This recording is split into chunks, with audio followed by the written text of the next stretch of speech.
ঘুরতে যাওয়া, এই যে কথাটা ভীষণ আবেগপ্রবণ। ঘুরতে যাওয়ার কথা মাথায় এলেই যেন মনে হয় সবার সঙ্গে কত মজা হবে, নিজের সঙ্গে একটু কাটানো সময়, তারপরে অন্যান্য জায়গাকার খাবার টেস্ট করা, তারপর সবার সাথে সব বন্ধুদের সঙ্গে কাটানো কিছু ভালো মুহূর্ত, এই সমস্ত কিছু ভাবলে যেন কতটাই না আনন্দ হয়। এই সব কিছু আনন্দ করে ভাবার পাশাপাশি আমাদের মধ্যবিত্ত পরিবারের মেয়েদের একটা জিনিস ভাবতে হয়, ঘুরতে যাব, এত আনন্দ করব, মজা করব, কিন্তু তার জন্য তো আমাদের টাকা লাগবে, টাকা জোগাড় করতে হবে। তাই চলো তোমাদের সাথে একটা জিনিস শেয়ার করি। তোমরা যারা আমার ভিডিও দেখো তারা সবাই জানো যে আমরা ঘুরতে গেছিলাম, আর এই ঘুরতে যাওয়ার পিছনে আর ঘুরতে যাওয়াটা সাকসেসফুল হওয়ার পিছনে তার জন্য অনেকটাই পরিশ্রম ছিল, অনেকটাই খাটনি লুকিয়েছিল।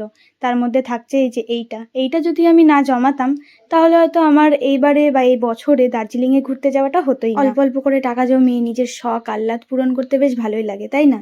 চলো দেখা হবে আবার পরের ভিডিওতে। টাটা।